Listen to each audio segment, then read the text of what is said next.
Right, so since we're going to be quite shortly moving to America, hopefully in the next few months, it means we're going to be selling up all of the cars. So I wanted to make a quick video and talk about our personal cars, the cars that are not owned by the business, like these ones are, but cars that we've actually bought for ourselves. And I take a lot of pride in the cars that I buy for personal use. So without further ado, we're going to start with this. This is my Volkswagen Touareg 3-litre diesel V6. I just absolutely love this thing. I'm very proud of this purchase. I think it's fantastic value for money. The car came with Goodyear Eagle F1 run flat tyres all round, which I've not had to change, which is brilliant. Still got loads of tread, so when I sell the car I shouldn't need to change them. This car has done 130,000 miles now, and I bought it with I think it's like 122, 121, 122, something like that, I think. I just love this car. In terms of comfort, power, just really good towing car. We've not cleaned the inside just yet, so don't look at that too closely. But Beth's just done a cracking job cleaning the outside. We life shine this car as well, because, well, thought why not? Ignore that, we've not cleaned in there yet. When I bought it, we fitted a tow bar. And basically this car did my first ever Nürburgring trip. We towed the Clio over there, over to Germany, in this, not in this car, with this car. And it's just been an absolutely brilliant machine. I'll be quite sad to see it go, but we've got to sell everything, haven't we? And I would also say that the service history is just absolutely phenomenal on this car. Every car that I buy for myself has got very, very good history. So let's move along. So this is our Volvo XC60 R Design. It's the D5 2.4 litre 5-cylinder diesel, which is just the engine to have, of course, all-wheel drive, and we're very, very sad to see this car go, to be honest.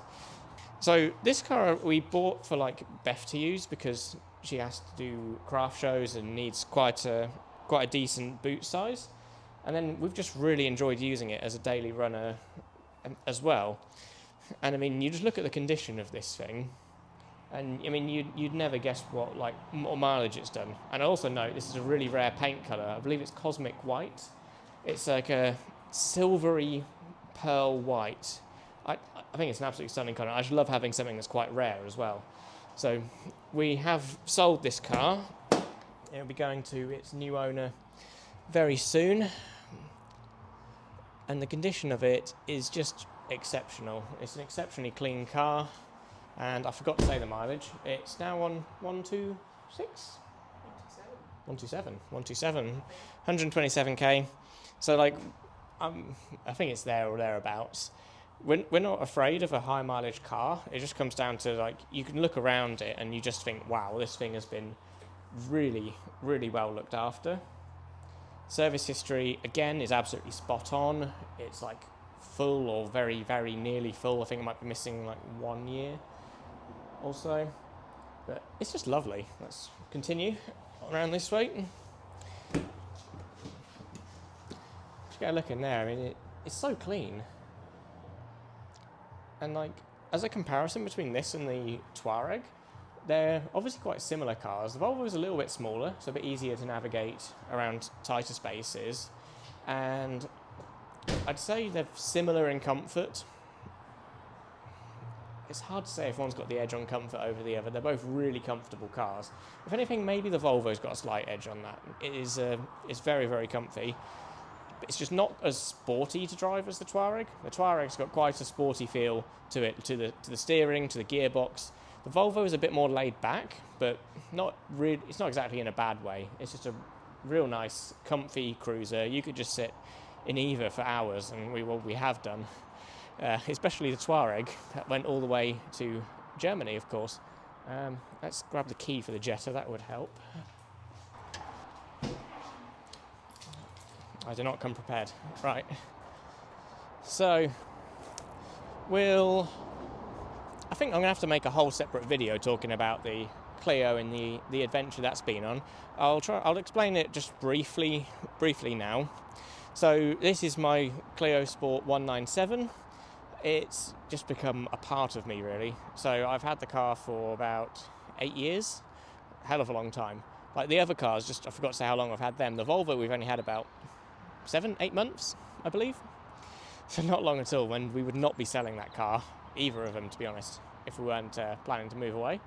And then the Touareg I think we've had that over a year now. But the Clio, I've had this since, I think I bought it, first got it when I was only like 17 and couldn't even insure it until I was 18 and had a year's no claims bonus, and even then it was insanely expensive. And at that time, I'll see if I get some old photos of when it had the Recaros. It had the Recaro seats, so it's a nice spec car.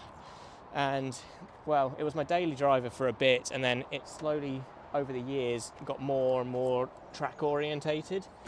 So, as you can see now, it is rather track focused. So we've got the Sabelt bucket seat, Sabelt harnesses, Volantec steering wheel, the JP cages, half cage in the back. It's sort of like still in track day form, hence the track wheels and the towing eye still being in. Though the track day didn't exactly go to plan. We had a slight issue, which I'm not going to get into now.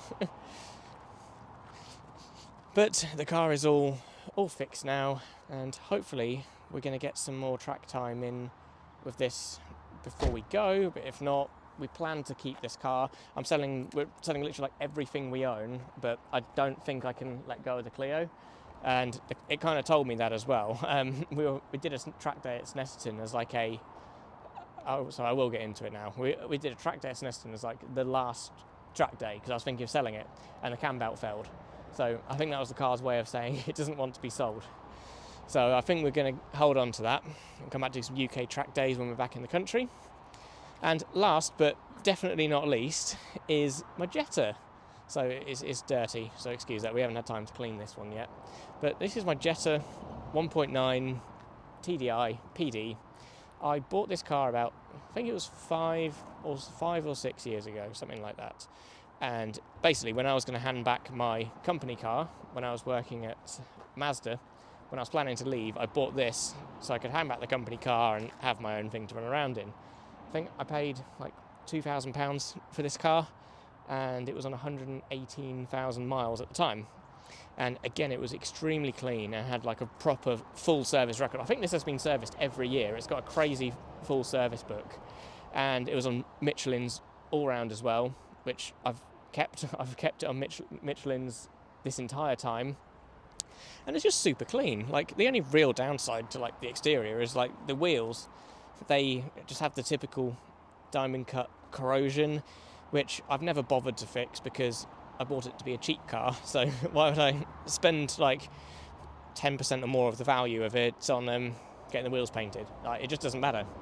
So and I had a slight incident with I think this is when I used one of the high-powered jet washers at the car dealership, and I kind of ripped that away, but never mind. And the car has got the extremely rare leather interior. It was the only one that I could find on the market with this interior. And you know me, I like things that just have got little quirks, little things that make them a bit rarer. What's the car done now? I think it's done like 172k. Oh, yeah. So you can see in there 172,000 miles. If the camera will focus, maybe not, but yeah, you can believe me. 172k. What have I done to this car? I had to change the alternator. Brakes had a bit of a fit the other year. I had to change the rear calipers, and that's about it. Change the cam belt on time, do the services on time. It just never goes wrong, and it does like 60 mpg everywhere you go. I think it's great. Like, value for money wise, what more could you ask for a car than that? So yeah, that's all of the personal cars, and then we'll probably make some videos on some of these sales cars before they go. Like the Lotus Evora is a very special car. I'm just very, very glad that we have had the opportunity to own and use that. But I'm not going to go into the business cars today. And so the rest of the business cars, they'll obviously be cleared through as quick as we can. We've got the M3, the Evora, the SLK. That MX-5 is just a cheap trade-in, which I'll send to auction or something like that. There's a couple more cars which are not here at the minute. But I mean, yeah, we've literally got to like sell all of our stuff. We've got all this detailing equipment, tools, whatever. But before we'll make this video, I think it'll be the first. This will be the first video on my personal YouTube channel, and we're just going to document the adventure going forwards, because there's a lot of crazy things that should be happening. As long as all goes to plan with our visa, fingers crossed for that. We'll have some more very interesting content coming very soon.